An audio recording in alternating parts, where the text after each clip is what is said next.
أعوذ بالله من الشيطان الرجيم.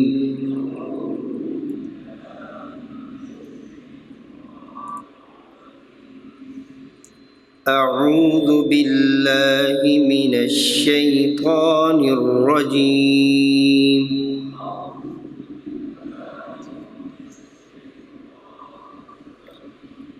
بسم الله الرحمن الرحيم.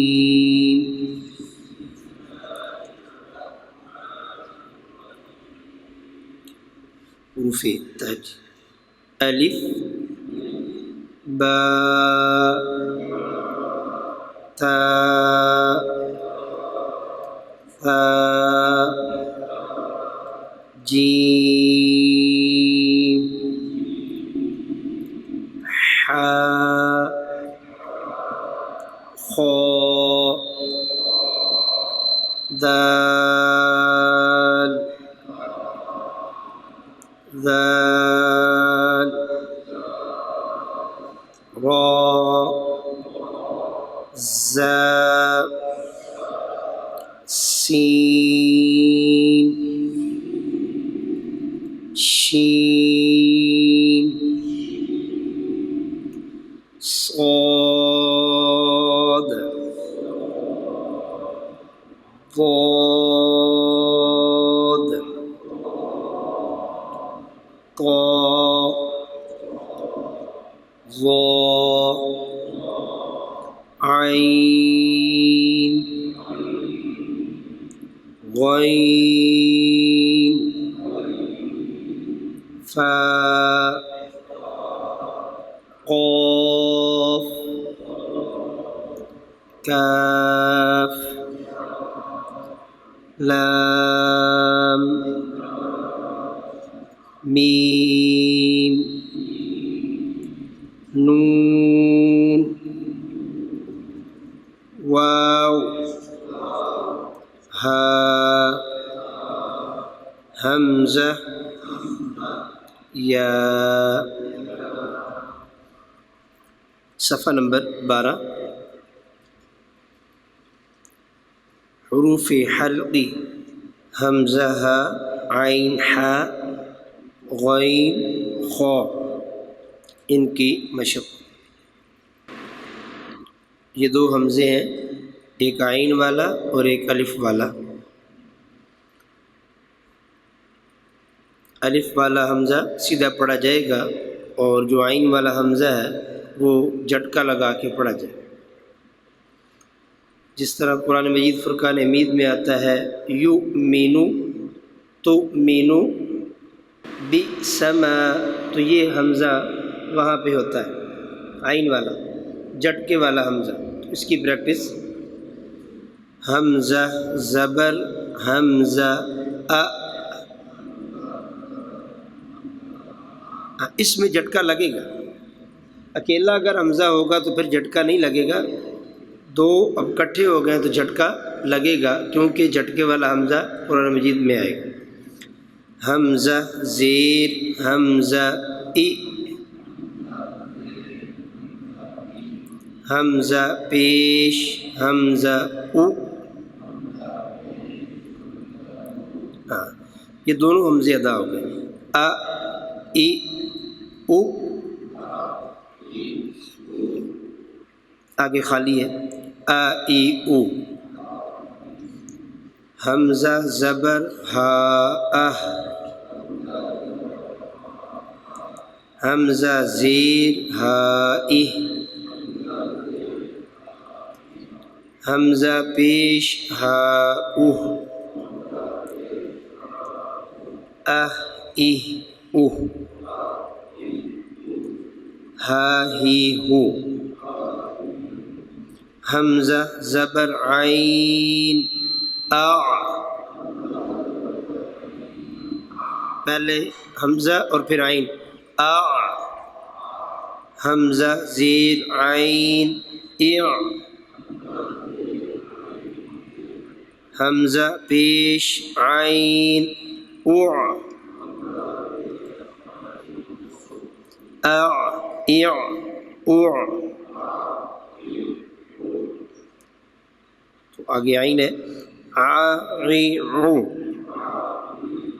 وسط حلق سے ادا ہوگا عَاِعُ۔ حمزہ اور عین میں فرق کرنا ہے۔ حمزہ پڑھا جائے گا آ ای او اور عین عَاِعُ۔ حمزہ زبر حا اح،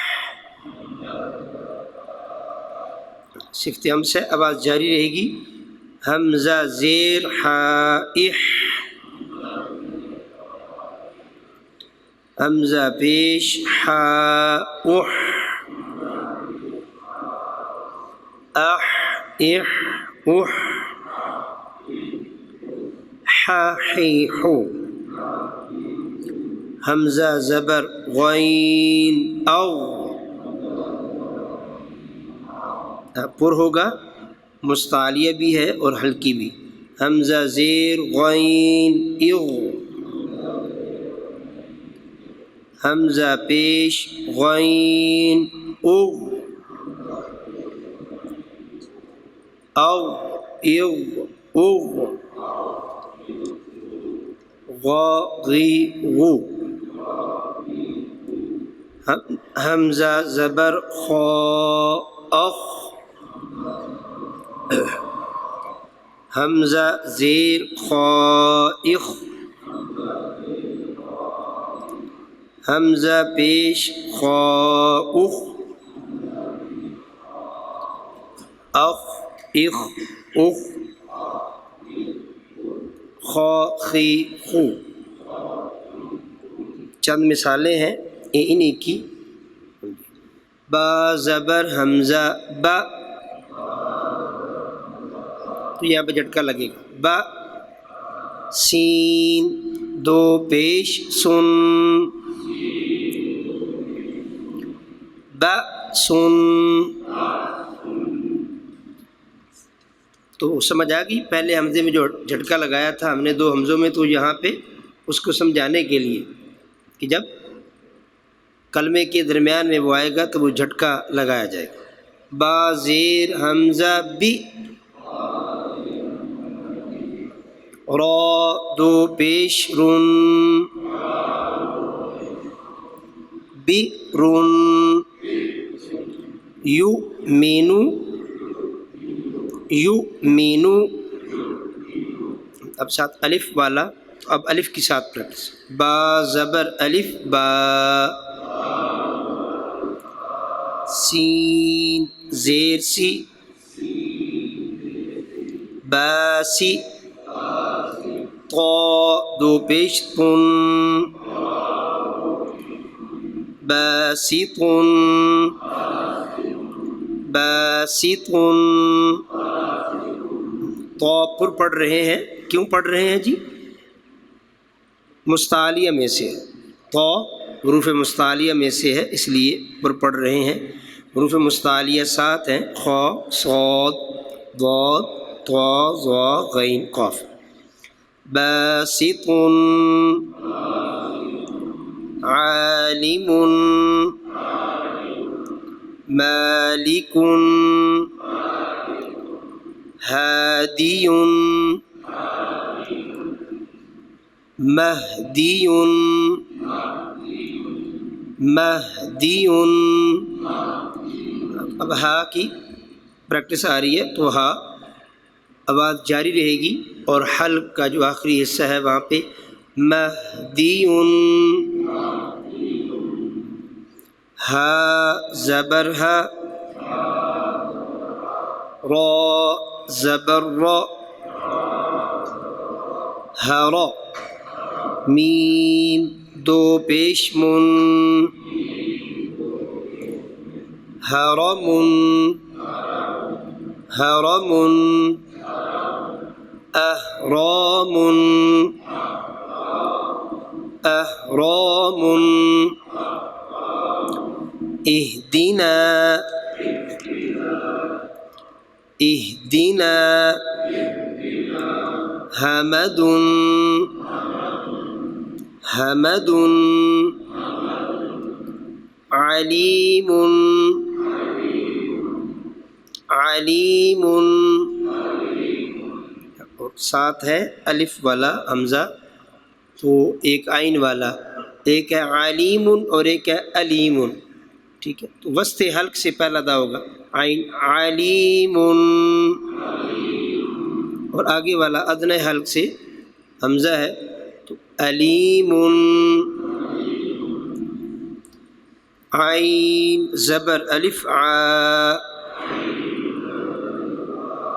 میم زیر می، عامی، را دو پیش رن، عامر، عامر، آگے والا جو ہے اس کے اوپر کھڑی زبر جو ہے وہ ہونی چاہیے تھی، مد ڈالی ہوئی ہے، تو کھڑی زبر الف مدہ کے قائم مقام ہے، ایک عین والا عامر اور ایک الف والا عامر، دونوں قرآن مجید میں ہے، تو یہاں پہ کھڑی زبر حمزہ، کھڑی زبر آ، میم زیر می، آمی، را دو پیش رن، آمر، پہلا تھا عامر اور پھر آمر، معمور، عین ہے معمور، اور آگے الف ہے مامور، اکرم، اکرم، اکرم، اکرام، حمد، حمد، حامد، احمد، میم کے اوپر زبر ہوگی جو یہاں پہ نہیں ہے تو آپ لگا لیجیے، احمد، میم پیش حا، حا زبر حا،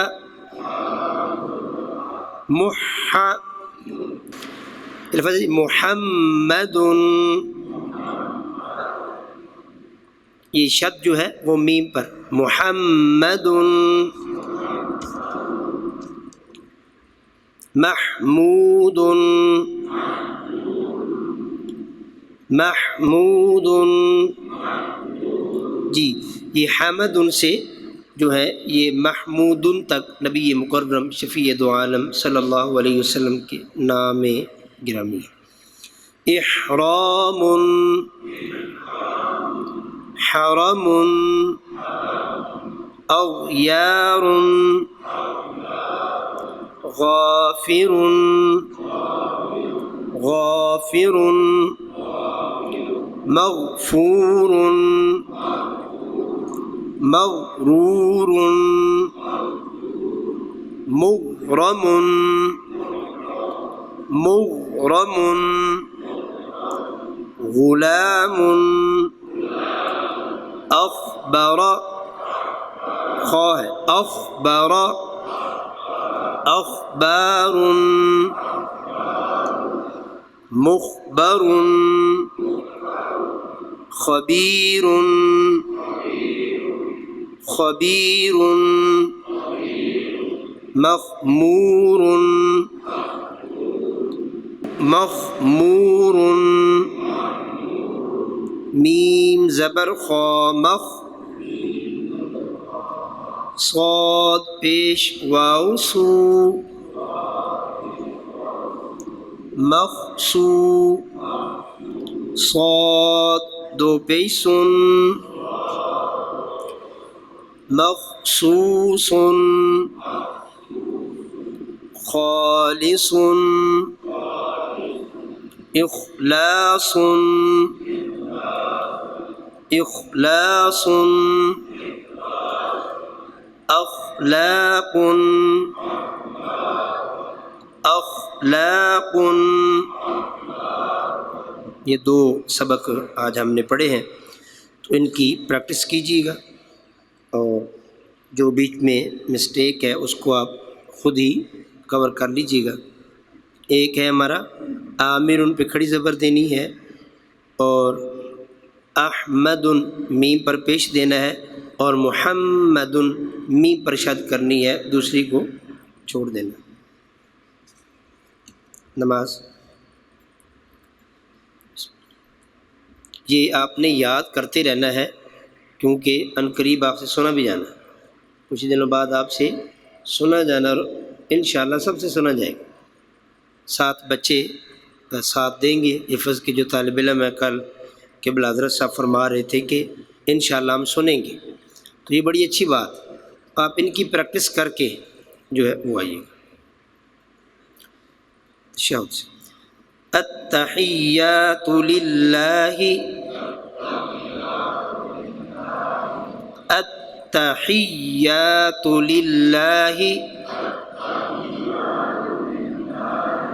یہ لفظ للہ والا لفظ اللہ کلام ہے، تو بری کیوں پڑھا جا رہا ہے؟ اس سے پہلے زیر ہے، للہ لام کے نیچے کیا ہے جی؟ زیر، تو للہ بسم اللہ، تو اگر لفظ اللہ کے لام سے پہلے زبر اور پیش ہوگا تو پھر وہ پر پڑا جائے گا۔ التحیات للہ والصلوات، صاد ہے، والصلوات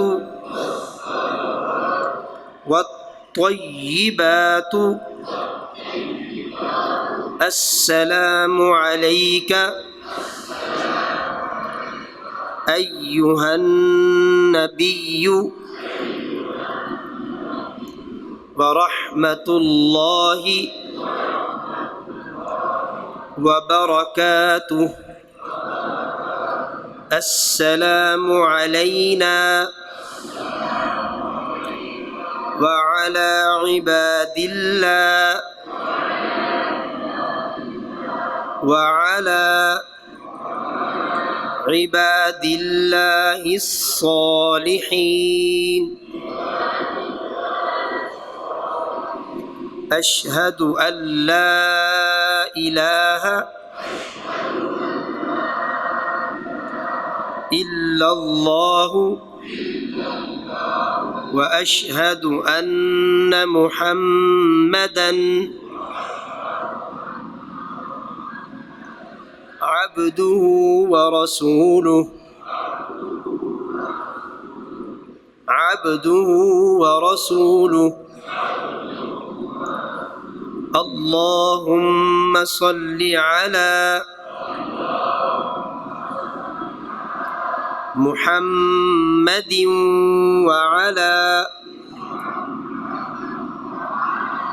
جی یہاں پہ ایک بات سمجھیے، محمد وعلی تو 2 زیریں ہیں، میں نے آپ کو بتایا تھا کہ 2 زبر 2 زیر 2 پیش کے بعد حروف حلقی آئیں گے تو غنہ نہیں کریں گے، حروف حلقی آئیں گے تو غنہ نہیں کریں گے، اور لام اور را 8 حروف آ جائیں گے تو غنہ نہیں کریں گے، اس کے علاوہ کوئی اور حرف آئے گا تو غنہ کریں گے، گنگنا کر پڑھیں گے۔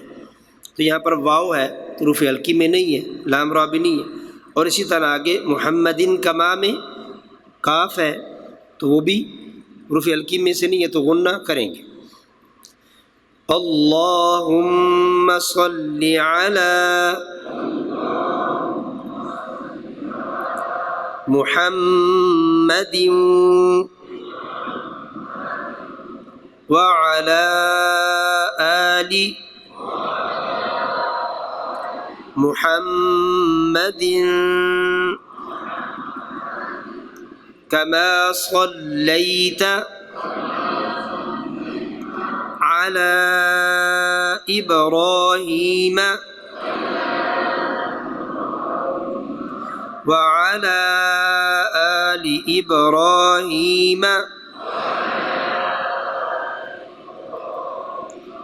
انک حمید مجید، اللہم بارک علی محمد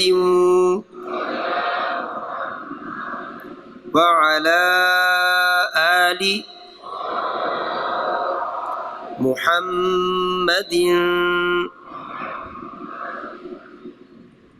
كما باركت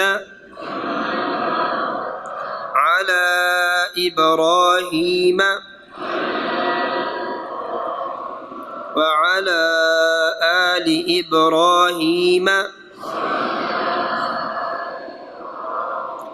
إنك حميد مجيد رب اجعلني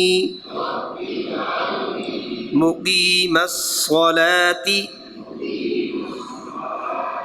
ومن ذريتي ربنا وتقبل دعاء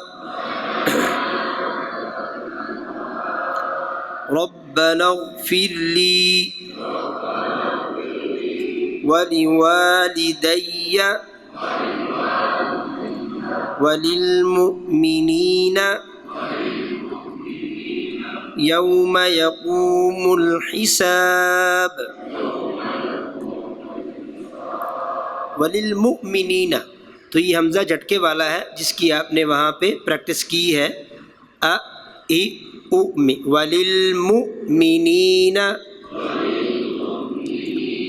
یوم یقوم الحساب. السلام علیکم ورحمۃ اللہ.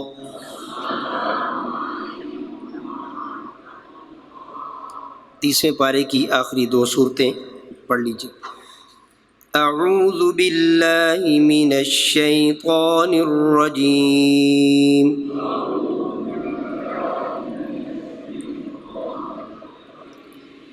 بسم اللہ الرحمن الرحیم.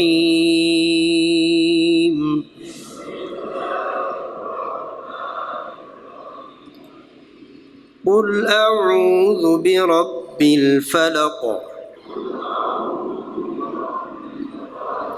من شر ما خلق ومن شر غاسق إذا وقب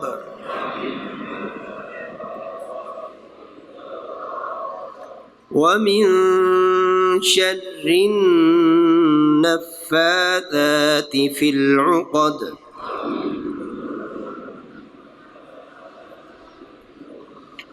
ومن شر حاسد إذا حسد. بسم اللہ الرحمن الرحیم.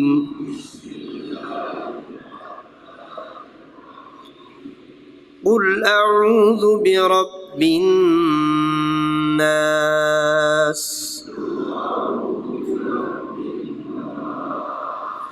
ملك الناس إله الناس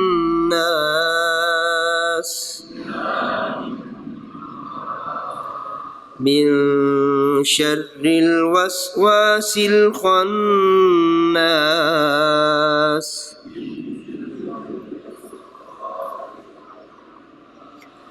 الذي يوسوس في صدور الناس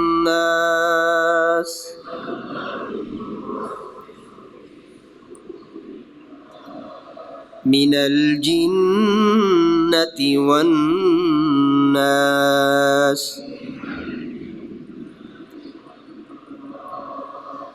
صدق اللہ العظیم. تیسویں پارے کی آخری جو 10 صورتیں ہیں وہ بھی انشاءاللہ ہم نے یاد کرنی ہے، اور ساتھ سورۃ ضحیٰ، الم نشرح اور سورۃ 3 یہ آپ گھر سے پڑھ کے آئیے گا. ان کو روزانہ کوشش کریں گے، ٹائم مل گیا تو آپ کو کلوا دیں گے. کل انشاءاللہ دعائے قنوت اور نماز جنازہ کلوائیں گے. السلام ورحمۃ اللہ. بحمد اللہ تعالیٰ ثم الحمد للہ تعالیٰ. آپ نے اس کا کچھ حصہ کل پڑھا تھا. نحمد اللہ تعالی ونسلم علی رسولہ المجتبی وعلی آلہ وصحبہ وبارک وسلم دائما ابدا اما بعد اعوذ باللہ من الشیطان الرجیم بسم اللہ الرحمن الرحیم ان اللہ وملائکتہ یصلون علی النبی یا ایہا الذین آمنوا صلوا علیہ وسلموا تسلیما اللہم صل وسلم وبارک علی سیدنا ومولانا ونبینا محمد النبی الامی الکریم وعلی آلہ واصحابہ اجمعین الصلاة والسلام علیکہ یا سیدی یا رسول اللہ وعلی آلہ واصحابہ یا سیدی یا حبیب اللہ۔ بحمد اللہ تعالیٰ ثم الحمد للہ تعالیٰ آپ نے کل یہ سماعت فرمایا تھا کہ جب رب ذوالجلال نے حضرت سیدنا آدم علیہ نبینا علیہ السلام کی تخلیق فرمائی اور حضرت آدم علیہ السلام کو علم کے اعتبار سے فرشتوں پر فوقیت عطا فرمائی اور فرشتوں نے اس چیز کا اقرار کیا، قالوا سبحانک، انہوں نے عرض کیا مولا تعالیٰ تیری ذات سبحان ہے۔ سبحان کا اردو میں صحیح ترین انداز سے ترجمہ نہیں کیا جا سکتا۔ لفظ سبحان وہ ذات بابرکات، اللہ رب العزت جل وعلا کے سوا کائنات میں کوئی بھی سبحان نہیں ہے۔ عام طور پر ہم اس کا ترجمہ کرتے ہیں بے عیب یا پاک ترجمہ کرتے ہیں۔ میرے کریم آقا بھی بے عیب ہیں، میرے کریم آقا سے زیادہ پاک رب کائنات نے کوئی پیدا کیا ہی نہیں ہے۔ بحمد اللہ تعالیٰ ثم الحمد للہ تعالیٰ آپ اس بات سے بہت اچھی طرح واقف ہیں، قبل ازیں آپ نے سنا میرے کریم کے فضلات مقدسہ بھی طیب و طاہر ہیں۔ میرا اور آپ کا باقی سب کا پیشاب و پاخانہ گندا غلیظ ہے، میرے آقا کے جسم سے نکلنے والی اتنی چیزوں کو بھی نجاست نہیں کہا جاتا، حرام ہے نجاست کہنا، یہ بھی پاک ہے۔ میرے کریم آقا کے جسم انور سے خون نکلنا، میرے کریم آقا کا مبارک خون پاک ہے، صحابہ نے نوش جاں فرمایا، میرے نبی نے ان کو جنتی ہونے کی گواہی دی۔ اتنے طیب و طاہر، اتنے طیب و طاہر، سبحان اللہ تعالی و بحمدہ، وہ میرے کریم آقا تاجر بوجم شفیع معظم رحمۃ اللہ ہر اعتبار سے پاک ہیں۔ کیا بلا؟ نہ حقیقی نہ حکمی کسی اعتبار سے نجاست کی نسبت آپ کی جانب کی ہی نہیں جا سکتی۔ حتیٰ کہ دیکھیے میری اور آپ کی ماں سیدہ زاہدہ طیبہ طاہرہ سید عائشہ صدیقہ رضی اللہ تعالیٰ عنہ فرماتی، رسول رحمت صلی اللہ علیہ وسلم آرام فرماتی، اٹھ کر آپ نے نماز ادا کی تو میں نے بارگاہ اقدس میں عرض کیا، یا رسول اللہ علیہ السلام فرماتے کہ نیند سے وضو ٹوٹ جاتا ہے، تو آپ نے وضو نہیں فرمایا، آپ نے اسی طرح نماز ادا فرما لی۔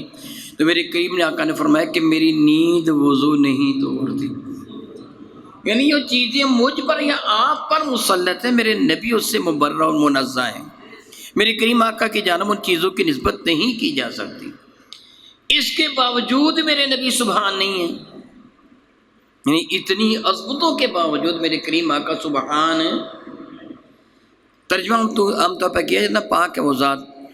سبحان اس ہستی کو کہتے ہیں کہ جس میں کمی بیشی کا تصور بھی نہ ہو، یعنی جو ایک حالت سے دوسری حالت میں متغیر نہ ہو، تبدیلی نہ آئے، جسے نیند نہ آئے، کبھی نیند آتی ہے کبھی آنکھ کھلتی ہے، دو حالتیں ہیں نا، کبھی بھوک لگتی ہے کبھی سیر انسان ہوتا ہے، کبھی حوائج ضروریہ ہوتی ہیں کبھی ان سے فارغ ہوتا ہے، کبھی درد ہوتا ہے کبھی نہیں ہوتا۔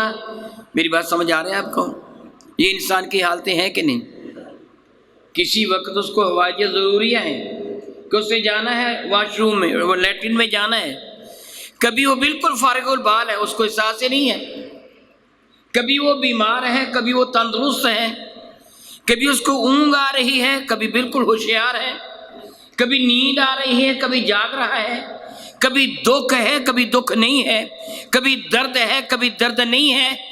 یہ ہے نا انسان کی حالت۔ سبحان وہ ہے جو ان ساری چیزوں سے پاک و منزہ ہے۔ جس کی طرف نہ اونگ کی نسبت کی جا سکتی ہے، نہ نیند کی نسبت کی جا سکتی ہے، نہ بھوک کی نسبت کی جا سکتی ہے، نہ پیاس کی نسبت کی جا سکتی ہے، نہ دکھ درد کی نسبت کی جا سکتی ہے، معاذ اللہ نہ چھوٹا اور بڑا ہونے کی نسبت کی جا سکتی ہے۔ وہ ساری صفات جو انسانوں کے اندر ایسی پائی جاتی ہیں جو اللہ نے تخلیق ان کے اندر فرمائی ہیں، رب کریم سے پاک اور منزہ ہے، وہ ذات سبحان ہے۔ میرے کریم آقا رام بھی فرماتے تھے، میرے کریم آقا کی ولادت بعد سعادت ہوئی، ان کا بچپنا بھی تھا، ان کی جوانی بھی تھی، پھر میرے کریم آقا رسول عربی شفیع معظم 63 برس کی عمر کو پہنچے، جہان رنگ و بو سے پھر عالم بالا کی جانب تشریف لے گئے، پتھر بھی لگے، خون بھی نکلا، یہ چیزیں سبحان میں نہیں ہوتی۔ اس لیے میرے نبی بھی سبحان، یہ صرف اللہ تعالیٰ کی ذات ہے، بھلا کیا یہ صرف اللہ تعالیٰ کی ذات ہے؟ اور ہم بے وقوفی کرتے ہیں، اپنے بچوں کے نام سبحان رکھتے ہیں، اپنے بچوں کے نام سبحان رکھ دیتے ہیں نا، اور یہ ناجائز ہے، بالکل نہ رکھیں، گناہ ہے، حرام ہے، معاذ اللہ تعالیٰ سبحان اللہ تعالیٰ۔ تو فرشتوں نے کیا عرض کیا؟ سبحانک، مولا تیری ذات ہے، تیرا کوئی فیصلہ غلطی سے بھول جانے سے منزہ ہے، مبرہ ہے، تو جو بھی فرماتا ہے وہ صحیح ہی فرماتا ہے، تو جو بھی فرماتا ہے وہ صحیح ہی فرماتا ہے۔ ان کا یہ عرض کرنے کا مدعا کیا تھا، مقصد کیا تھا، کس لیے انہوں نے عرض کیا کہ مولا تعالیٰ اگر تو نے ہمیں ان اشیاء کا علم نہیں دیا تو صحیح کیا ہے۔ جس طرح میں کل عرض کر چکا ہوں کہ فرشتوں کی ان کی ضرورت ہی نہیں ہے، وہ تو نہ کھانا کھاتے ہیں نہ پانی پیتے ہیں، تو جسے جس چیز کی ضرورت نہیں ہے اسے اس چیز کا علم دینا بیکار ہے، عبث ہے، اور میرے اللہ کی ذات سبحان ہے، اس کا کوئی کام عبث ہے ہی نہیں۔ اس لیے انہوں نے کہا کہ تیری ذات سبحان ہے، تو جو فرماتا ہے صحیح فرماتا ہے۔ تو نے چینٹی کو پیدا کیا، صحیح پیدا کیا، اس کا ایک مقصد ہے۔ تو نے سانپ کو پیدا کیا، صحیح پیدا کیا۔ تیری ذات پر اعتراض نہیں کیا جا سکتا، میری عقل ناقص ہے، میں اس تک نہیں پہنچتا۔ مولا تعالیٰ تیری قدرت کامل ہے، تیرا علم کامل ہے، میں نہیں جانتا، تو جانتا ہے۔ تو فرشتوں نے اقرار کیا مولا جو کچھ تو نے کیا مولا تعالیٰ تیری ذات سبحان ہے۔ ہم نے جو وہ گزارش پیش کی تھی کہ اس کو پیدا کرے گا فتنہ فساد، یہ ہماری کوتاہی ہے، تیری ذات سبحان ہے۔ اللہ اکبر، اللہ اکبر، اللہ اکبر۔ رب کائنات نے فرشتوں کو کتنی عظمت عطا فرمائی ہے۔ لا علم لنا، ہم نہیں جانتے، جو کچھ ہم نے پہلے عرض کیا تھا نا مولا تعالیٰ اس کا علم بھی تو نے ہی ہمیں دیا تھا، اور یہ احساس بھی ضروری تھا کہ انسان کو بتانا تھا کہ تو فسادی بھی ہے نا، انسان فسادی ہے نا، فسادی بھی ہے نا، خون ریزیاں بھی کرتا ہے، دہشت گرد بھی ہے۔ وہ عام ہمارے یہاں ایک ٹرم چلتی ہے نا، تم درود والے ہو کہ بارود والے ہو، چلتی ہے نا، بارود والا بھی انسان ہی ہے اور درود والا بھی، دونوں میں فرق تو ہے نا۔ تو فرشتوں نے عرض کیا لا علم لنا الا ما علمتنا انک انت العلیم، اس پہ شک نہیں کہ حقائق کو جاننے والی ذات تیری ہی ہے، تو ہی علیم ہے۔ حکیم، حکیم حکمت سے ہے، حکمت الفرس اس حصے کو کہتے ہیں کہ گھوڑے کی لگام کا اگلا حصہ لوہے پر یا کسی میٹل پر مشتمل ہوتا ہے، جو گھوڑے کے منہ میں دیا ہوا ہوتا ہے، جس کے ساتھ 2 رسیاں باندھ کر لگام اس کو نام دیتے ہیں، پھر وہ گھوڑے کو آگے پیچھے کرنے والا اس کو کھینچتا ہے، اور جب اس رسی کو کھینچتے ہیں تو منہ کے اندر کی وہ شے کھینچی جاتی ہے، پھر اس کا منہ دائیں ہوتا ہے یا بائیں ہوتے ہیں، اسی کو پکڑ کر گھوڑے کو سیدھا چلاتے ہیں، اسی کو پکڑ کر گھوڑے کو پیچھے چلاتے ہیں، اسی کو پکڑ کر دائیں جانب چلاتے ہیں، اسی کو پکڑ کر بائیں جانب چلاتے ہیں۔ گویا کنٹرول وہ لگام ہے، اسی کو عربی میں حکمت کہتے ہیں، یعنی مکمل طور پر کنٹرول کر لینا کسی شے کو۔ کہتے میں نے بڑی حکمت و دانائی کے ساتھ یہ عمل کیا، یعنی جس میں بہت ہی احتیاط اور سنبھالنا ہو۔ اللہ تعالیٰ جل وعلا کا حکیم ہونا اس اعتبار سے کہ پوری کائنات کو صحیح ترین طریقے سے اللہ تعالیٰ کنٹرول فرما رہا ہے، جس کو جہاں جس چیز کی ضرورت ہے۔ میں نہیں جانتا، آپ نہیں جانتے، میرا اللہ جانتا ہے، اور اس کو وہ چیز اسی انداز سے عطا فرما رہا ہے۔ آپ جانتے ہیں بحمد اللہ تعالیٰ ثم الحمد للہ تعالیٰ، شیر کو، بھیڑیے کو، درندے کو بتانے کی ضرورت نہیں ہے کہ تیری خوراک گوشت ہے، بکری کو، بھیڑ کو، گائے کو بتانے کی ضرورت نہیں کہ تیری خوراک چارہ ہے، نہیں ضرورت نا۔ بلی کو بتانے کی ضرورت نہیں کہ چوہا تیری خوراک ہے، چوہے کو بتانے کی ضرورت نہیں کہ بلی تیری دشمن ہے، یہ اس حکیم نے سب کو بتا دیا ہے۔ بات لمبی ہو جائے گی اگر میں اس موضوع پہ مزید گفتگو کروں گا۔ بچے کو دودھ پینے کا طریقہ بھی وہی حکیم سکھاتا ہے، یعنی اللہ تعالیٰ جل وعلا کی جانب جل وعلا حکمت کی نسبت کی جاتی ہے نا، تو اس پہ اس قدر وسعت ہے، اس قدر وسعت ہے کہ انسان کی عقل، فہم و شعور بہت پیچھے رہ جاتی ہے۔ یہ کائنات کا سب کچھ بنانا اور صحیح ترین طریقے سے بتانا، یہ اس کی حکمت اور اس کے علیم ہونے کی بہت بڑی دلیل ہے۔ عام طور پر ہم طبیب کو بھی حکیم کہہ دیتے ہیں، طبیب کے لیے لفظ حکیم کہہ دیتے ہیں نا، حقیقت وہ طبیب ہوتا ہے، ہم کہہ دیتے ہیں حکیم۔ حکیم کیوں کہتے ہیں؟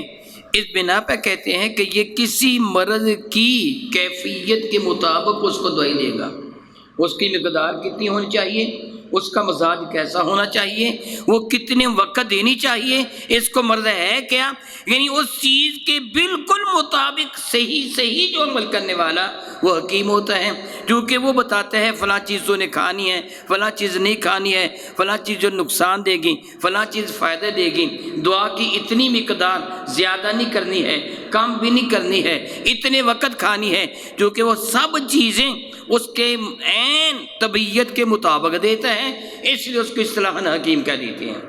وگرنہ حکیم اللہ تعالیٰ کی ذات ہے۔ قرآن کریم بھی حکیم ہے کہ یہ انسانوں کو صراط مستقیم پر، یعنی ہدایت اس راستے پہ چلاتا ہے جو صحیح ترین راستہ ہے۔ تو انہوں نے کیا عرض کیا، مولا تعالیٰ تو علیم بھی ہے، اور یعنی جو فرماتا ہے یعنی کرتا ہے، جو عملی اعتبار سے یا حکم کے اعتبار جو بھی فرماتا ہے مولا تعالیٰ وہ کامل ترین ہے، اس میں کوئی عیب، کوئی نقص، کوئی کوتاہی کا امکان ہی نہیں ہے۔ یہ علیم الحکیم کا معنی بنتا ہے۔ فرشتوں نے یہ اقرار کیا تو رب کریم نے اب ارشاد گرامی قدر فرمایا، فرمایا یا آدم، اے آدم، انبئہم، اب ان کو خبر دو۔ کیا بلا؟ اب ان کو انبی، نبیون، خبر دینے والا اللہ کے بتانے سے۔ اچھا، فرشتوں کو ان چیزوں کے نام آتے تھے؟ بتائیے بلا۔ فرشتوں کو ان اشیاء کے جو اللہ تعالیٰ نے ان کے سامنے پیش فرمائی، علماء کرام فرماتے ہیں، یہاں جب میں کہوں نا علماء کرام فرماتے ہیں یہ مفسرین کرام، وہ قرآن کریم کا حصہ نہیں ہے، وہ مفسرین کرام کے اپنے خیال ہیں، یوں کہیے اس سمندر سے انہوں نے کچھ موتی نکالے ہیں، یہ ان کا اپنا خیال ہے اور ان کی اپنی رائے ہے، حقیقت سے میرا اللہ واقف ہے۔ علماء کرام ارشاد فرماتے ہیں، مفسرین اعظم حضرت شاہ عبدالعزیز محدث دہلوی رحمۃ اللہ تعالیٰ تفسیر عزیزی میں بھی یہ فرماتے ہیں کہ رب کائنات نے حضرت آدم کو چیزوں کے نام اور ان کی ماہیت کے بارے میں بھی بتا دیا تھا، جس طرح میں کل عرض کر چکا ہوں۔ صرف یہ نہیں بتایا یہ مائکروفون ہے، یہ بھی بتایا کہ اس کے اندر کیا ہے اور اس کا فنکشن کیا ہے، یعنی اس کا یہ مقصد کیا ہے، وہ ساری چیزیں اللہ تعالیٰ نے آدم کو بتا دی تھی۔ وہ یہ فرماتے کمال علم یہی ہے، ماں چیزوں کے نام جاننے کا نام تو علم اتنا نہیں ہے، وہ تو عام بندہ بھی جانتا ہے، کمال یہ ہے کہ اس کی ماہیت و کیفیت کو، اس کے فوائد و نقصانات کو بھی جانے، یہ علم ہے۔ وہ فرماتے اللہ تعالیٰ نے آدم کو یہ سب کچھ عطا فرما دیا، حقیقت سے میرا اللہ واقف ہے۔ تو یہ فرشتوں سے پوچھیں چیزوں کے نام کیا ہیں؟ میں معاذ اللہ تعالیٰ یہ تفسیر میں اپنی تفسیر کر رہا ہوں، خدا نخواستہ قرآن پاک کا حصہ نہیں، بطور مثال یہ کیا ہے، یہ آم ہے، اس کا ذائقہ کیسا ہے، اس کا فائدہ کیا ہے، اس کا نقصان کیا ہے، یہ ساری چیزیں اگر آدم کو بتا دی گئی تھی تو فرشتے تو ان سے واقف نہیں تھے نا۔ تو جب حضرت آدم نے اللہ کے بتانے سے فرشتوں کو بتایا، جن چیزوں کا علم فرشتوں کو نہیں تھا حضرت آدم نے ان کو بتا دیا۔ انبئہم، ان کو وہ خبر دو۔ تو نبی کون ہوتا ہے؟ خبر حضرت آدم کو کیسے بتایا تھا؟ اور اللہ کے بتانے سے حضرت آدم نے خبر دی تو رب نے کیا فرمایا؟ انبئہم، ان کے لیے تو نبی بن، یعنی ان کو وہ خبر دے جو میں تجھے بتا چکا ہوں۔ اللہ نہ تجھے بتاتا ہے نہ مجھے بتاتا ہے، اپنے نبی کو بتاتا ہے۔ پھر اللہ کا نبی ہمیں ارشاد فرماتے ہیں کہ اللہ تعالیٰ کا یہ حکم ہے، اس کو تم نے اپنانا ہے۔ گویا اللہ کے جتنے احکامات اور فیض و برکات ہیں وہ نبی کے صدقہ سے امت تک پہنچتی ہیں۔ میرے نبی فرماتے ہیں انما انا القاسم واللہ یؤتی، کائنات میں تقسیم کرتا ہوں اور عطا رب کائنات فرماتا ہے۔ گویا نبی کے صدقہ سے ہی کائنات میں سب کچھ یہ رنگینیاں پائی جاتی ہیں۔ تو رب کریم نے کو فرمایا انبئہم باسمائہم، اے آدم ان کے ناموں سے خبر دو، بتاؤ ان کے نام کیا ہیں۔ تو فلما، پس جس گھڑی انبأہم، آدم علیہ السلام نے بتا دیا، یعنی انبأہم نبی بتانے والا، انبأہم ان کو بتا دیا، خبر دے دی باسمائہم ان چیزوں کے ناموں سے متعلق، باسمائہم ان کے ناموں کے ساتھ۔ جب آدم نے سب کچھ بتا دیا نا، اب فرشتے یوں سمجھے جس طرح ورطہ حیرت میں ڈوب گئے۔ اللہ تعالیٰ کیا فرماتا ہے؟ کس چیز کا علم عطا فرمایا؟ تو علم آدم الاسماء، آپ کے پاس یہ ورق ہے نا، وعلم آدم الاسماء، آگے کیا ہے؟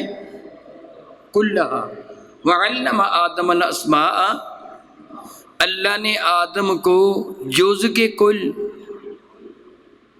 اللہ نے آدم کو جو علم دیا وہ جز تھا کہ کل تھا۔ وعلم آدم الاسماء کلھا، وہ جتنی چیزیں تھی سب کے نام اللہ نے حضرت آدم کو بتا دیے۔ فلما انبأہم باسمائہم، بھولے نہیں حضرت آدم، سب چیزوں کے نام انہوں نے فرشتوں کے سامنے ذکر فرما دی، یہ فلاں ہے، یہ فلاں ہے، یہ فلاں ہے، یہ فلاں ہے، یا مفسرین اکرام کے مطابق ان کی کیفیت کے بارے میں بتا دیا، ان کی ماہیت کے بارے میں بتا دیا، ان کی خصوصیت کے بارے میں بتا دیا، ان کے فوائد و نقصانات کے بارے میں بتا دیا۔ تو فرشتے حیران رہ گئے، اور وہ حیران ہو گئے تو رب کریم نے ارشاد گرامی قدر فرمایا، قال، اللہ نے فرمایا الم اقل لکم، میں نے تم کو نہیں پہلے ہی فرما دیا تھا، انی اعلم غیب السماوات والارض، زمین و آسمان کے سارے غیبوں کو میں اللہ جانتا ہوں۔ میں نے پہلے تمہیں بتا دیا تھا کہ میں جانتا ہوں زمین و آسمان کے غیبوں کو، وَأَعْلَمُ، اور میں جانتا ہوں، مَا تُبْدُونَ، جو تم ظاہر کرتے ہو، وَمَا كُنْتُمْ تَكْتُمُونَ، جو تم چھپاتے ہو میں اس کو بھی جانتا ہوں، مجھ سے کچھ بھی پوشیدہ نہیں ہے۔ سبحان اللہ و بحمدہ۔ تو حضرت آدم کا علم فرشتوں سے بتائیے زیادہ ثابت ہوا، اللہ تعالیٰ نے یہی کیا نا، حضرت آدم کو علم عطا فرمایا، علم فرشتوں سے زیادہ ہے۔ کس کا علم؟ حضرت آدم کا علم۔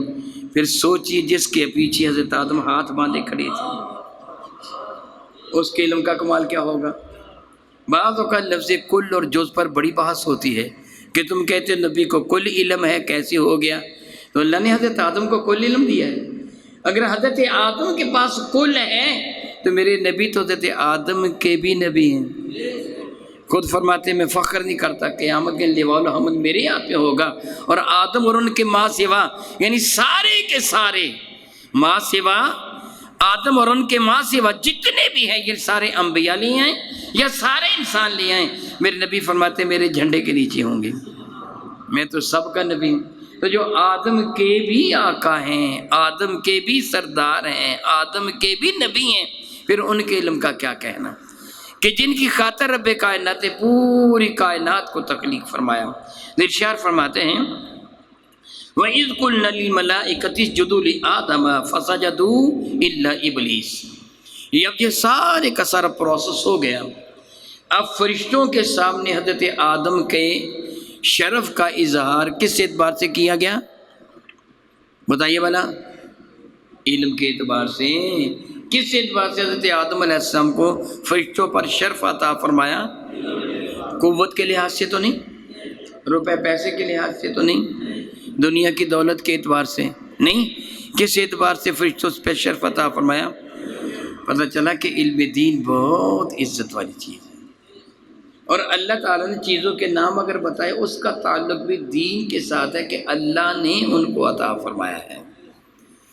علم بہت بڑی دولت ہے، بہت بڑی فضیلت ہے، بہت بڑی فضیلت ہے۔ اس کا مقابلہ دنیا کی دولت، دنیا کے جاہ و حشمت، دنیا کے اس بادشاہ سے نہیں کیا جا سکتا۔ علم کو بہرحال فوقیت حاصل ہے بحمد اللہ تعالیٰ، اس سے علماء کی عزت اور تکریم کا پتہ چلتا ہے۔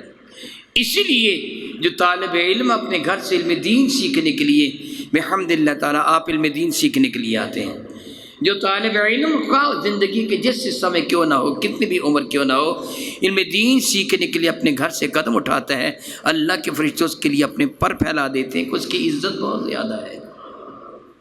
اب جو حضرت سیدنا آدم علیہ السلام علم کے اعتبار سے فرشتوں پر فوقیت حاصل فرما گئے، تو اب رب کائنات نے فرشتوں کو کیا حکم دیا؟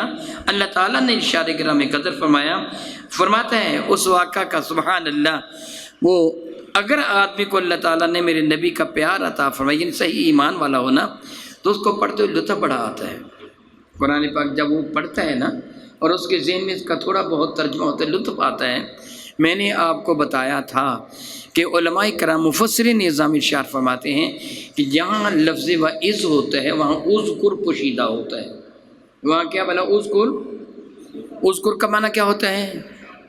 ذکر کیجیے اس چیز کا، یعنی یاد کیجیے ان لمحات کو۔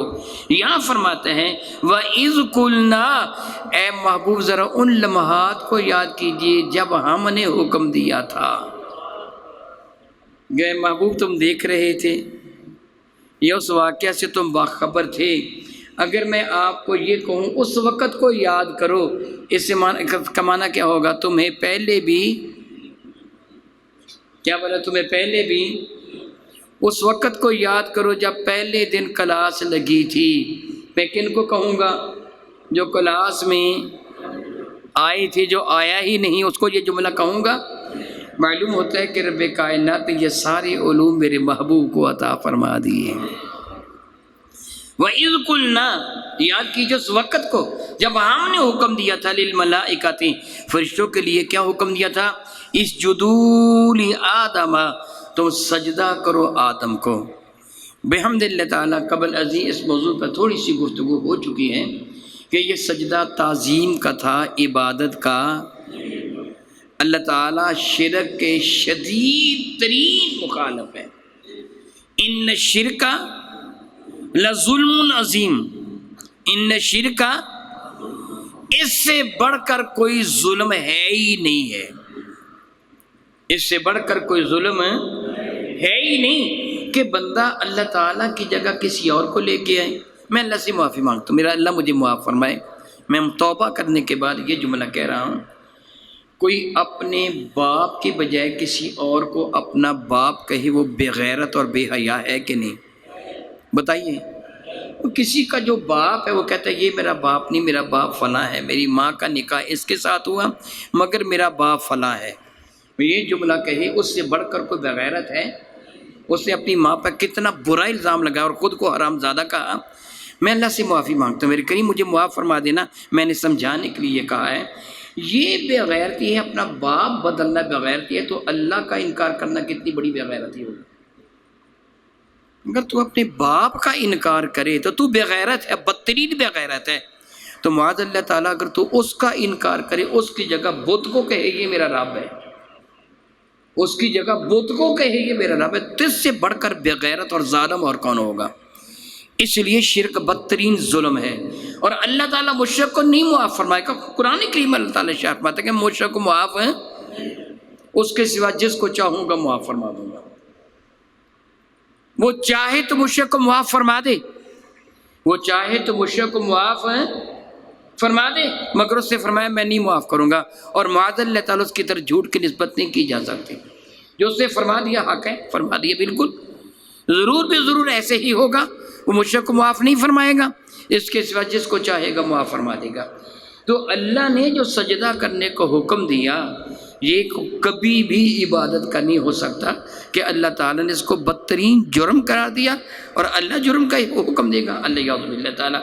یہ سجدہ کس چیز کا تھا؟ تعظیم کس کی کرنا تھی؟ نبی کی۔ تعظیم کس کی کرنا تھی؟ اور حکم کیا دیا؟ اس وقت کی تعظیم کا، جو زمانہ میں جو میرے اللہ نے اس وقت جو حکم دیا تعظیم کا، وہ کیا تھا؟ ان کو یہی تعظیم تھی، ان کو سجدہ کرو، یہی ان کی تعظیم تھی۔ یہ تو نہیں کہ آدم وضو فرما رہے تھے، فرمایا اس کا پانی اپنے ہاتھوں پہ لے لو، یہ تعظیم ہے۔ یہ آرے اٹھ کے کھڑے ہو جاؤ، یہ تعظیم ہے۔ ان کے گلے میں مالا ڈھال دو، یہ تعظیم ہے، یہ احترام ہے۔ ان کے راستے میں کارپٹ بچھا دو، یہ تعظیم ہے۔ رب نے اس وقت فرشتوں کو کس تعظیم کو حکم دیا؟ آدم کو۔ تو پھر فرشتوں نے کیا کیا؟ فسجدوا، پس انہوں نے سجدہ کر دیا۔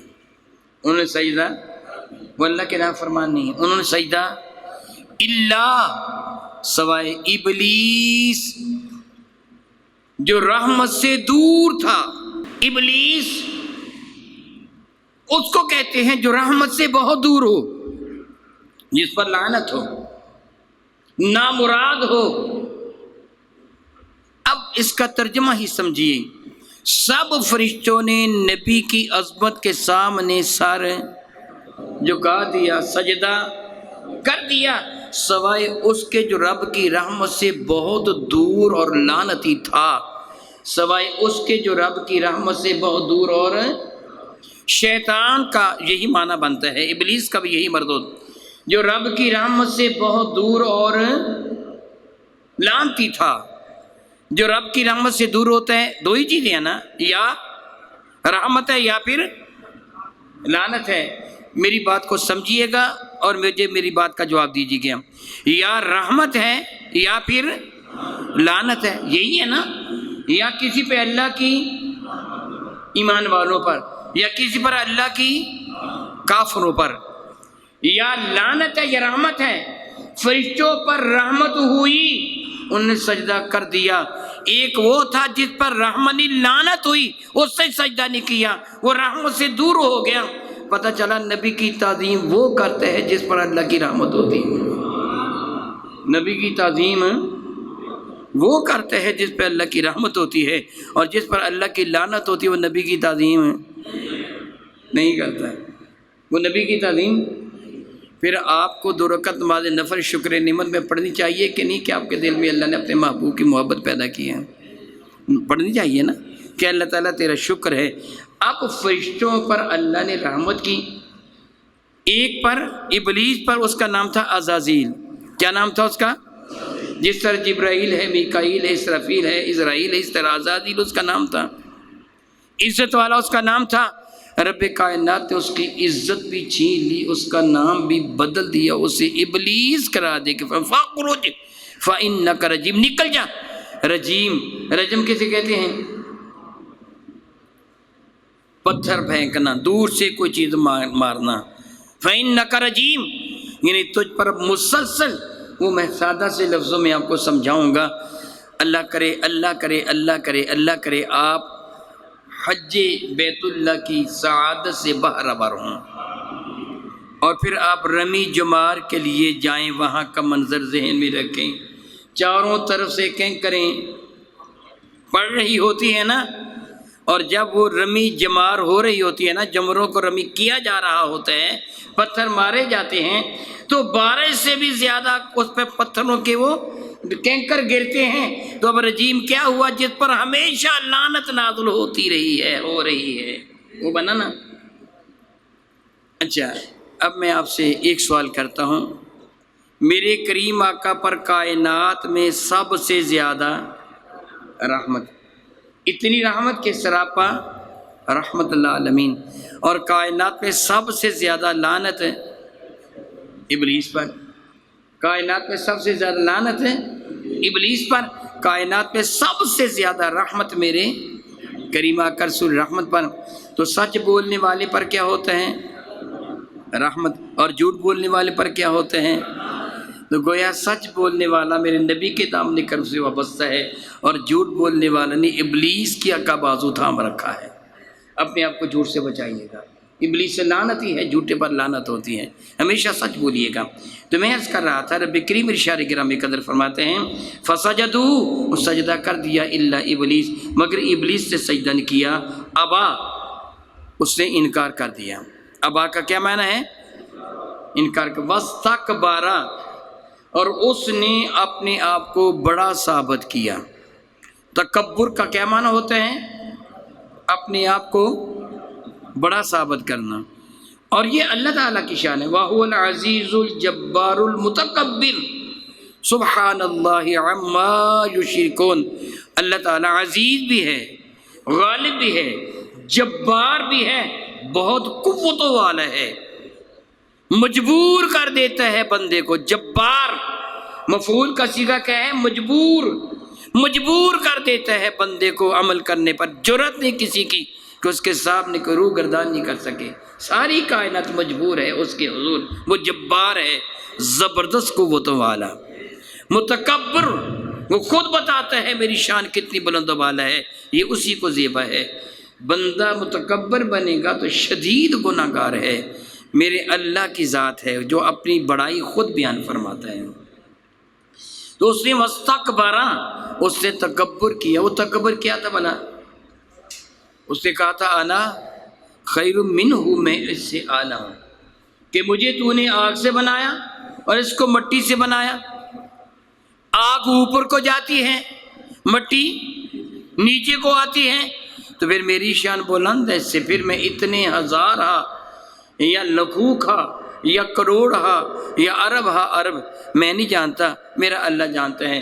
مفسرین کرام نے فرمایا کہ کسی نے فرمایا کروڑوں سال ہی بات کی تھی، کسی نے کہا جی اربوں سال ہی بات کی تھی۔ میرا اللہ جانتا ہے کہ اس نے کتنی عبادت کی تھی، جتنی بھی عبادت کی تھی۔ اس کا یہ خیال تھا کہ میں بڑا عبادت گزار ہوں۔ تھوڑا سا زور دیجیے اپنے ذہن پر، تھوڑا سا زور دیجیے۔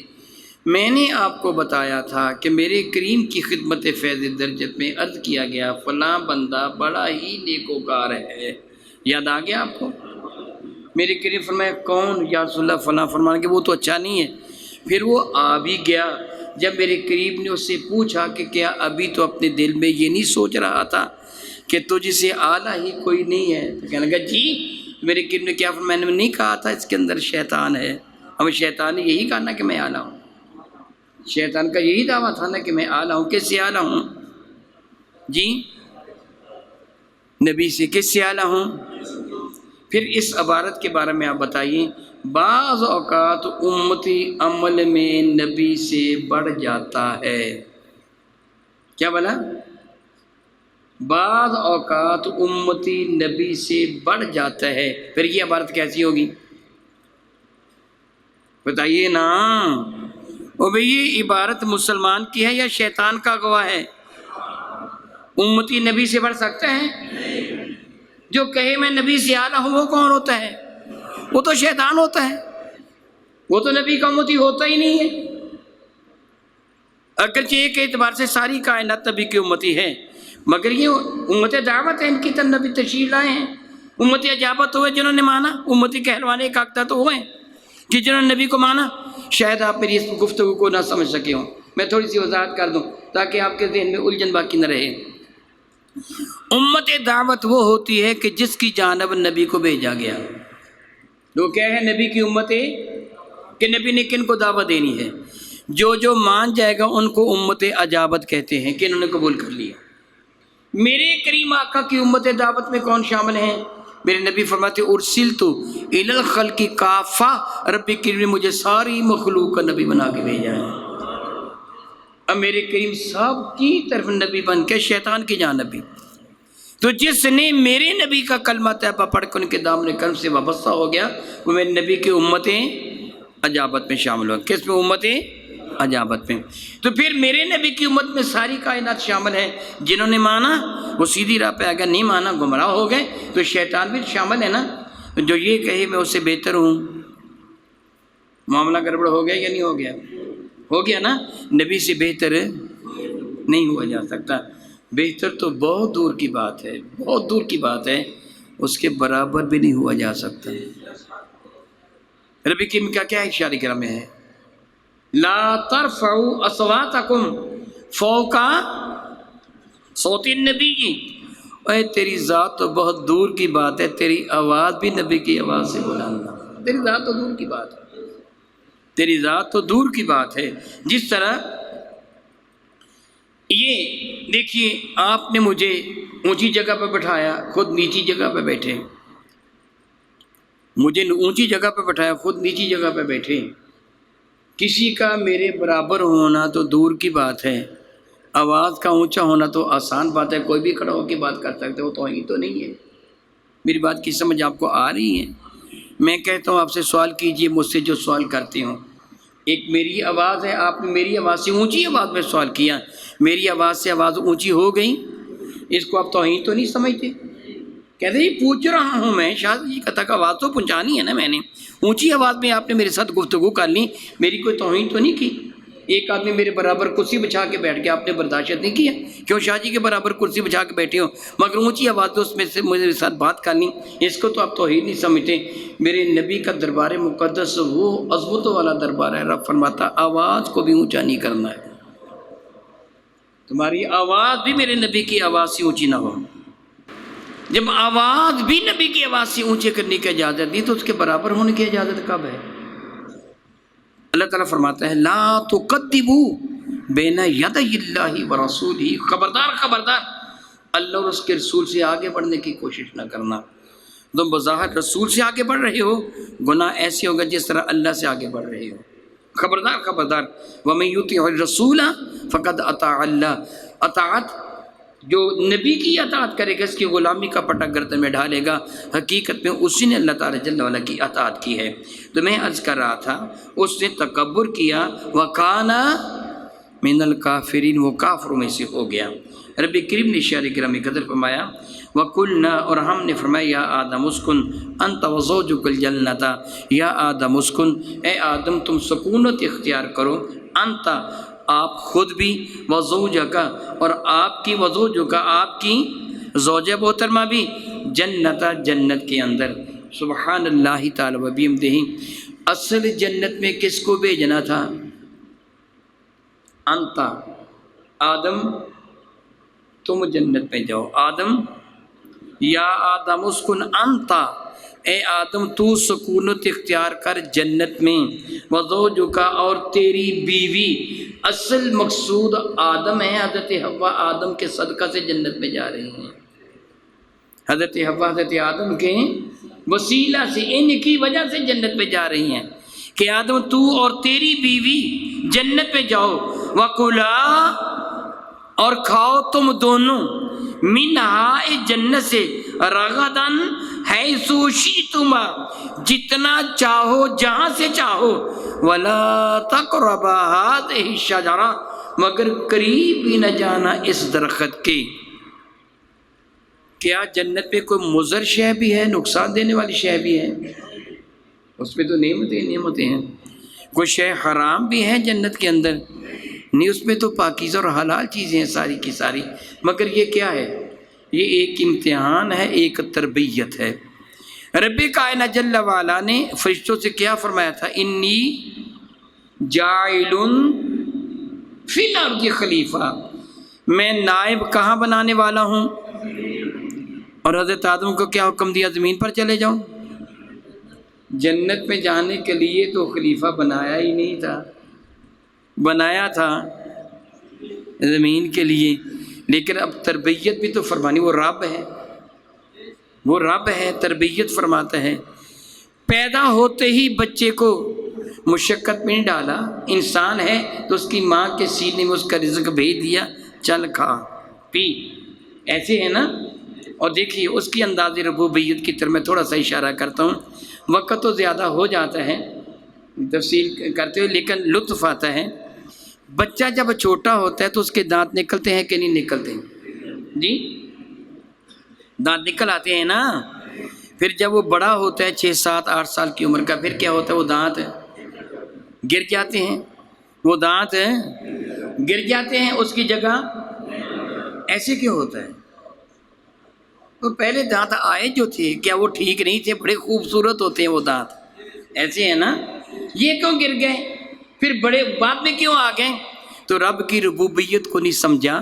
وہ دانت چھوٹے ہوتے ہیں، اس وقت تیرا جبڑا تھا چھوٹا سا، اور قریب قریب دانت تیرے اگا دیے. جب تو بڑا ہوا تیرا جبڑا ہو گیا بڑا. اگر وہی دانت ہوتے چھوٹے چھوٹے، کوئی یہاں ہوتا، کوئی یہاں ہوتا، کوئی یہاں ہوتا، کوئی یہاں ہوتا، وہ تو کھانا کھا سکتا. تیرے رب نے وہ دانت واپس لے کے تجھے بڑے دانت عطا فرما دے. یہ اس کی ربوبیت ہے. یہ کیا ہے اس کی؟ سبحان اللہ و بحمدہ. حکیم ہے نا، اس کا کوئی بھی فعل حکمت سے خالی ہے ہی نہیں ہے. اسے جو فرمایا جیسے فرمایا صحیح فرمایا. اب حضرت آدم علیہ السلام کو پیدا ہوتے ہی یعنی کہ تکلیف فرماتے کہ چل حال چلا، زمین میں دانا بو. حضرت آدم نے ہل چلایا ہے، زمین میں کھیتی کی. حضرت آدم علیہ السلام نے پیدا ہوتے نہیں کہا. مکان بنا نہیں کہا. نہیں، حضرت آدم کو جنت میں بھیج دیا، یہ بنے بنائے مکان ہے، یہ فصل وغیرہ موجود ہے، کھاؤ پیو عیش کرو. لیکن ایک تربیت ہے. زمین پہ بھیجوں گا ساری چیزیں کھانے والی ہیں نہیں. زمین پہ بھیجوں گا وہاں ساری چیزیں کھانے والی ہیں نہیں ہیں. زہریلے پودے بھی ہیں اور منافع بخش بھی ہیں، گندے پانی بھی ہیں، پاک اور طیب و طاہر بھی ہیں. تربیت یہ ہے کہ تو نے آنکھیں بند کر کے میرا کہنا ماننا ہے. جس کو کہوں کہ کھا لے تو کھا لینا ہے، جس کو کہوں نہ کھا تو انہیں نہیں کھانا ہے. روزے میں کیا ہوتا ہے؟ تربیت ہے نا. روزے میں کیا ہے؟ تربیت ہے.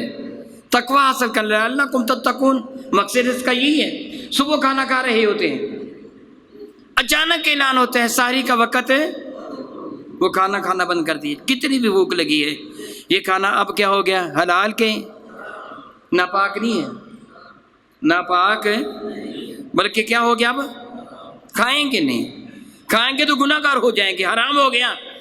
شام ہوئی تو وہی بچا ہوا کھانا، جب اعلان ہوا کہ افطاری کا وقت ہو گیا وہی کھانا شروع کر دیا. کوئی بندہ سوال کرے بھلے مانس اگر یہ حرام تھا تو اب کیوں کھا رہا ہے؟ نہیں حرام تھا تو صبح کیوں کھایا؟ اس کا جواب کیا ہوگا؟ مرضی نہیں، مرضی میرے مولا کی. جب اس سے کہا کھا لے میں نے کھا لیا، اس سے کہا بس کر میں نے بس کر دیا. بس میں تو یہ انتظار کرتا ہوں کہ میرے رب کا حکم کیا ہے. بہت خوب کسی نے کہا، مصور دیکھنا تصویر میری یوں بنائی ہو، ادھر حکم الہی ہو ادھر گردن جھکائی ہو. یہی ہونا چاہیے. حضرت آدم کی یہی تربیت کی گئی ہے، اے آدم اس چیز کو آپ نے نہیں کھانا ہے، باقی کھاؤ. یہ نہیں کوئی چیز کوئی ایسی تھی کہ جس کو کھانا حرام تھا، ناپاک تھی، یہ وہ فلاں نہیں. تربیت ہے کہ جس چیز کا میں حکم دوں گا وہ تم نے کرنا ہے، اور جس چیز سے منع کروں گا وہ تم نے منع ہو جانا ہے. حضرت سیدنا آدم علیہ السلام کو ارشاد فرمایا کہ وَكُلَا مِنْهَا رَغَدًا حَيْثُ شِئْتُمَا وَلَا تَقْرَبَا هَٰذِهِ الشَّجَرَةَ. اس درخت کے قریب بھی نہ جانا. فَتَكُونَا، پھر تم دونوں ہو جاؤ گے مِنَ الظَّالِمِينَ، حد سے آگے بڑھ جانے والے. کیا بلا حد سے؟ ایک حد ہے نا، جو حد سے تجاوز کر جائے وہ ظالم کہلوایا. اللہ تعالیٰ معبود ہے، حد سے آگے بڑھ جائے اللہ کے سوا کسی اور کو معبود جانے تو ظلم ہے. تو ظلم کا کیا معنی ہوا؟ حد سے تجاوز کر جانے والا. اگر تم نے ایسے کیا، اس درخت کے قریب گئے یا کھایا، پھر کیا ہو جاؤ گے؟ حد سے. جو پابندی میں نے تم کو پہ لگائی ہے تم اس پابندی کو توڑنے والے ہو جاؤ گے. ایسے نہیں کرنا ہے. پھر پروردگار عالم نے عمل آگے کیا ہو رہا تھا؟ تربیت. کیا ہو رہا تھا؟ تربیت. اب دیکھیے نبی کریم ارشاد فرماتے ہیں فَأَضَلَّهُمَ الشَّيْطَانُ عَنْهَا. سبحان اللہ تعالیٰ و بحمدہ. منصب نبوت کا پتہ چلتا ہے رب کریم کے ارشاد گرامی قدر سے. حضرت آدم و حوا علیہ السلام، اللہ تعالیٰ ان پہ بے شمار رحمت نازل فرمائے. ان کے صدقہ سے ہم ناچیز و حقیر بندوں کی بھی مغفرت فرما دیں. حضرت آدم و حوا نے شجرے ممنوع کو چکھا تھا؟ بتائیے نا بھلا. چکھا تھا نا؟ کنہوں نے چکھا تھا؟ حضرت آدم و حوا نے. تو رب فرما دیتا کہ انہوں دونوں نے کھا لیا، مگر دیکھیے انداز کلام کیا ہے. فَأَضَلَّهُمُ الشَّيْطَانُ، اس شیطان خبیث نے ان کو پھسلا دیا. یہ نہیں کہا دیکھو انہوں نے کھا لیا. پہلے ذکر کس کا کیا ہے؟ قصور ان کا نہیں ہے رب نے نکالا، بلکہ کیا فرمایا؟ شیطان نے ان کو فَأَضَلَّ ضلّا پھسلنا، آپ راہ چل رہے ہوں، کیا بلا آپ راہ چل بارش ہو رہی ہو، کوئی آپ کو دھکا دے دیا آپ پھسل جائیں، آپ کا قصور مانا جائے گا؟ جی قصور کس کا ہے؟ تو رب نے یہاں کیا ثابت فرمایا؟ خبردار آدم علیہ السلام کو قصوروار نہ کہنا، قصوروار تو شیطان ہے، دھکا اس نے دیا تھا۔ اس خبیث نے دونوں کے سامنے قسم اٹھائی تھی کہ میں تمہارا خیر خواہ ہوں، اللہ کی قسم اٹھائی تھی کہ میں تمہارا خیر خواہ ہوں، اور ان کو تو یہ تصور بھی نہیں تھا کہ اللہ کا بھی مخالف ہو سکتا ہے، اللہ تعالیٰ کی بھی جھوٹی قسم کو اٹھا سکتا ہے، اس لیے اس کے جانسے میں آئے تھے۔ اللہ تعالیٰ فرماتا ہے فَأَضَلَّهُمُ الشَّيْطَانُ عَنْهَا، ابلیس لعین نے ان دونوں کو پھسلا دیا، فَأَخْرَجَهُمَا، تو پھر ان دونوں کو نکال دیا، کس سے؟ مما کانا فیہ، جس جگہ میں وہ موجود تھے، یعنی ان کو پھر جنت سے باہر آنے کا سبب اللہ تعالیٰ نے سبحان اللہ وبحمدہ، یہاں کس قدر اللہ اکبر منصب نبوت کا پتہ چلتا ہے۔ اے تو اور میں کس باغ کی بولی، وہ خالق کائنات، وہ آدم کو بنانے والا، آدم کا پروردگار، اس جگہ حضرت آدم علیہ السلام کا یہ ذکر نہیں فرماتا آدم نے میری نافرمانی کی، یہاں ٹھیک ہے فعصا آگے آتا ہے، لیکن یہاں رب کریم نے کیا ذکر فرمایا؟ یہاں ذکر فرمایا کہ آدم کا ذکر نہیں، شیطان نے ان کو پھسلا دیا اور ان دونوں کو جنت سے نکلوا دیا جس کے اندر وہ موجود تھے۔ تو گناہگار کردار کس کا ہے؟ شیطان کا۔ گناہگار کردار کس کا ہے؟ تربیت ہو رہی تھی، اگرچہ اللہ تعالیٰ جل نے اس کو لفظ عصا سے تعبیر فرمایا ہے دوسری جگہ، وہ ہمارے لیے ہے کہ اگر تم اپنے رب کے حکم سے روگردانی کرو گے تو یہ گناہ اور عصیان ہوگا، احساس دلانے کے لیے یہاں تربیت کی ہے۔ اور قرآن کریم میں متعدد جگہ یہ واقعہ رب کریم نے ذکر فرمایا حضرت آدم حوا علیہ السلام کا اور ان کے مقابلے میں اس خبیث ابلیس کا کہ کیا واقعہ پیش آیا۔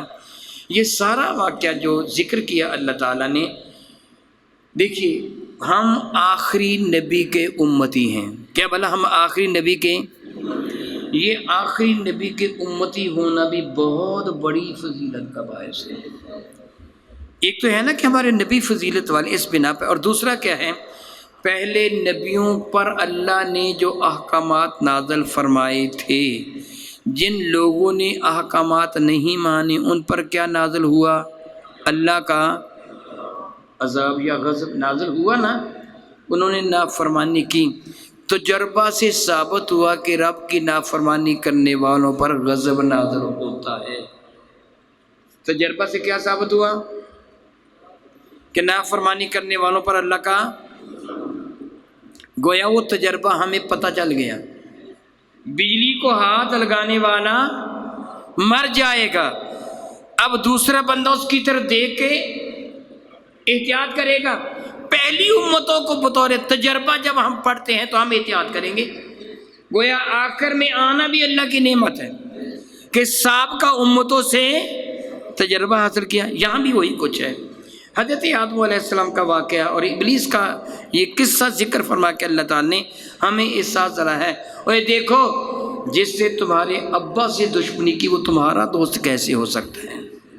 ایک آدمی مجھے آ کے بتائے، شاہ جی جس کو آپ اپنے قریب بٹھا رہے ہیں نا، یہ وہ بدبخت ہے جس سے آپ کے ابا کو معاذ اللہ تعالیٰ گالیاں بکی تھیں، ان کے بازو توڑ دیے تھے، ان کی ٹانگیں توڑ دی تھیں، یہ وہ شخص ہے جس کے ساتھ آپ اتنی محبت کر رہے ہیں، تو اس نے میری غیرت کو للکارا ہے کہ نہیں للکارا؟ کہ تو بے غیرت ہے، تیرے باپ کا دشمن ہے، گستاخ ہے، تو اس کو اپنے ساتھ ملا رہا ہے، تجھے تیرے باپ سے پیار نہیں ہے؟ تو رب نے ہمیں ایک بات سے یہی احساس دلایا، جس سے تمہارے باپ دادا سے دشمنی کی ہے، ان کو جنت سے نکال باہر کیا، اس کو اپنا یار بنا رہے ہو، اور پھر تم یہ سمجھتے ہو جس طرح میں اور آپ کئی مرتبہ کہتے ہیں معاذ اللہ تعالیٰ معاذ اللہ تعالیٰ، اور کوئی بات نہیں، مجھے پرواہ نہیں، میں نہیں شیطان کے جانسے میں آؤں گا۔ میرے نبی فرماتے ہیں نا حدیث مبارکہ کہ میں مفہوم عرض کروں گا، علماء کرام فرماتے ہیں تنہا مرد اور عورت ایک کمرے میں تنہا نہیں ہونے چاہیے۔ میرے قریب نے منع فرمایا، اللہ فرماتا ولا تقربوا الزنا، وہاں گناہ کا اندیشہ ہے. کیا بلا وہاں گناہ کا؟ نوجوان لڑکا اور لڑکی کمرے میں ہوں گے اور وہاں تیسرا کوئی نہیں ہوگا. گناہ کا اندیشہ ہے. کوئی بندہ کہے نہیں نہیں نہیں نہیں میں نہیں گناہ کر سکتا. رب نے احساس دلایا کہ جنت جیسا مقام ہو، جنت جیسا مقام ہو، آدم جیسے اولو العزم پیغمبر ہو. شیطان تو وہاں بھی خبیث حملہ کر دیتا ہے. تیری جرت کیا ہے تو کہ مجھ پہ شیطان حملہ نہیں کرے گا؟ کبھی لاپرواہ نہ ہونا کہ یہ مجھ پہ حملہ نہیں کر سکتا. مسلط ہونا اور بات ہے، مسلط نہیں ہو سکتا انبیاء پر، لیکن دھکا تو دے سکتا ہے نا. مسلط ہونا اور بات ہوتی ہے. اس لیے کبھی بھی اپنے آپ پر ایسا اعتماد نہ کر کے شیطان مجھ کو ورگلا سکتا ہی نہیں. ہمیشہ اپنے رب کی پناہ میں آ کے مولا تو مجھے بچائے گا شیطان سے، میں نہیں بچ سکتا. لا حول ولا قوت. حول کا معنی ہوتا ہے ماحول، ارد گرد، مراد قوت ہے. مجھے نہیں بچا، لا حول ولا قوت، نہ مجھے کوئی گناہ سے بچا سکتا ہے، نہ مجھے نیکی کی قوت مل سکتی ہے الا باللہ، مگر اللہ کی عطا فرمودہ طاقت کے ساتھ. یعنی اگر میں گناہ سے بچتا ہوں تو اللہ تعالیٰ کی حفاظت کی وجہ سے، اگر میں نیکی کرتا تو اللہ تعالیٰ کی عطا فرمودہ قوت کی وجہ سے. یہ تیرا اقرار بندگی ہے. یہ کیا ہے؟ تیرے اقرار. یہاں یہی وہ سب کا سبق دیا گیا ہے. دیکھیں ان کے ساتھ کیا ہوا تھا. پھر آگے اللہ تعالیٰ ارشاد فرماتے ہیں وَقُلْنَا اهْبِطُوا بَعْضُكُمْ لِبَعْضٍ، اب تم اتر جاؤ جنت سے نیچے اتر جاؤ. وَقُلْنَا اهْبِطُوا، ہم نے فرمایا کہ اتر جاؤ تم جنت سے. بَعْضُكُمْ لِبَعْضٍ عَدُوٌّ، اور تم بعض کے دشمن ہوگے. وَلَكُمْ فِي الْأَرْضِ مُسْتَقَرٌّ، تمہارے لیے زمین میں ایک مستقر، ایک مقررہ مدت تک تمہیں قرار پذیر ہونا ہے، رہنا ہے. وَمَتَاعٌ، اور کھانے پینے کی اشیاء، مال و متاع، نفع کا سودا ہے. الہی، ایک معینہ مدت تک کے لیے. فَتَلَقَّى آدَمُ مِن رَبِّهِ كَلِمَاتٍ فَتَابَ عَلَيْهِ. فَتَلَقَّى، سبحان اللہ وبحمدہ، جو بات میں ابھی تھوڑی دیر پہلے عرض کر چکا ہوں. فَتَلَقَّى، پھر القاء کیے اللہ نے. کیا بلا؟ القاء کیے، معنی کیا بنا؟ دل میں ڈھالنا. اس کو کیا کہتے ہیں؟ القاء کرنا. وہی خفی بھی ہے، الہام بھی ہے، القاء بھی ہے. القاء کیا اللہ تعالیٰ جل وعلا آدم علیہ السلام کو من رب، یعنی القاء ہوئے آدم علیہ السلام کو من رب، ان کے رب کی جانب سے، کلمات، کچھ کلمات اللہ نے ان کے دل میں ڈالے. فتاب علیہ، انہوں نے اللہ کی جانب رجوع کر لیا، توبہ کر لی. اللہ تعالیٰ فرماتے ہیں انہو هو التواب، اس پہ شک نہیں کہ اللہ تعالیٰ بہت ہی توبہ کو قبول کرنے والا ہے، رحیم ہے اور رحمتوں کے نازل فرمانے والا ہے. بہت تفصیل میں جانے کی ضرورت نہیں ہے. صاحب تفسیر عزیزی یہاں یہ تحریر فرماتے ہیں کہ اللہ نے ان کے قلب انور میں کیا القاء فرمایا تھا. وہ 300 سال یا جتنا عرصہ روتے رہے. سرندیپ کے علاقہ میں آپ تشریف لائے تھے. سیدہ حوا حجاز مقدس میں، جس کو ہم جدہ کہتے ہیں. کیا ہے جدہ کا معنی؟ ہے دادی. جدہ کا معنی کیا ہے؟ دادی. ہماری دادی محترمہ کے اترنے کی جگہ. وہ جدہ میں تشریف لائی تھی. حضرت آدم سرندیپ میں آئے تھے. کہا جاتا ہے 300 سال، حقیقت سے میرا اللہ واقع ہے. یہ روتے رہے، ان کی ملاقات نہ ہوئی. پھر صاحب تفسیر عزیزی فرماتے، دیگر مفسرین کرام بھی فرماتے ہیں، پھر اللہ تعالیٰ نے ان کے قلب انور میں ایک بات کو القاء کیا اور انہوں نے میرے نبی کا وسیلہ پیش کیا بارگاہ رب العزت میں کہ اللہ تعالیٰ ان کے وسیلہ جلیلہ سے مولا تعالیٰ مجھے اپنا قرب عطا فرما. توبہ کا لفظی معنی ہوتا ہے رجوع کرنا، پلٹنا. اللہ تعالیٰ توبہ فرماتا، تواب ہے، بہت توبہ کرنے والا، یعنی اپنی رحمت کے ساتھ بندے کی جانب متوجہ ہونے والا. بندہ اپنی کوتاہیوں کو چھوڑ کر اللہ تعالیٰ کی جانب متوجہ ہونے والا. اختصاراً پھر حضرت سیدنا آدم علی نبینا علیہ الصلوۃ والسلام اور سیدہ حوا، حضرت آدم چلے تھے سرندیپ سے. کہاں سے؟ بتا دو یار، اونچی آواز میں بتا دو. سو گئے ہو تو پھر بتاؤ کہاں سے چلے تھے؟ سری لنکا کا علاقہ، سرندیپ سے چلے تھے. اور حضرت حوا کہاں سے چلی؟ جدہ سے. دادی کا تو بہت ہی یاد آیا، بڑی جلدی جدہ کہہ دیا. ابا جی کا یاد نہیں رہا. ایسے ہی ہوتا ہے، ایسے ہی ہوتا ہے. امی مظلوم ہی ہوتی ہے، ابو ہی ظالم بنتے ہیں بیچارے. گھر سے ابو کو نکالا جاتا ہے. خیر، حضرت آدم کہاں سے چلے؟ حضرت حوا، اور پہنچے ہیں میدان عرفات میں۔ زیادہ فاصلہ کس نے کیا؟ جی مرد ہی کو سب کچھ کرنا پڑتا ہے، بھاگ دوڑ اسی کو کرنا پڑتی ہے نا۔ حضرت حوا بھی چلی، حضرت آدم بھی چلے، اور سینکڑوں برس بیت گئے، وہ 300 سال تھے یا کتنے میرا اللہ جانتے ہیں۔ دونوں کی ملاقات ہوتی میدان عرفات میں۔ عرفہ کا لفظ معنی ہوتا ہے پہچاننا۔ کہاں ملاقات ہوتی ہے؟ جبل رحمت پر، میدان عرفات میں وہ جگہ آج بھی موجود ہے۔ یہاں ان کی توبہ کی قبولیت کا اعلان ہوا تو رب کریم نے کرم مزید فرما دیا ہمارے لیے کہ اے آدم، تیری اولاد میں جو بھی اس میدان میں آ کر میرے حضور توبہ کرے گا، صاحب ایمان میں اس کے سارے گناہوں کو معاف فرما دوں۔ اسی چیز کا نام حج ہے، اسی چیز کا نام کیا ہے؟ اور یہ حج میں رکن اعظم ہے۔ باقی سب کچھ کر لیں، میدان عرفات میں نہ جا کوئی قبول نہیں ہے، یہ رکن اعظم ہے۔ سبحان اللہ، حسن اتفاق دیکھیے، حج کے مہینے ہیں اور یہ موضوع بھی وہی آ گیا۔ یہ اللہ تعالیٰ کا ایک کرم ہے۔ تو چنانچہ حضرت آدم و حوا علیہ السلام کی ملاقات میدان عرفات میں ہو گئی، اور پھر زمین پر انسان آباد ہو گئے بحمد اللہ تعالیٰ۔ الحمد للہ تعالیٰ رب کائنات کا کس قدر احسان و کرم ہے کہ ہمیں قرآن مجید فرقان حمید کے صدقہ سے رب کائنات نے ہدایت کی دولت عطا فرمائی، اور وہ حقائق ہمیں بتا دیے جو ہم سے پوشیدہ تھے، جن سے ہم بے خبر تھے۔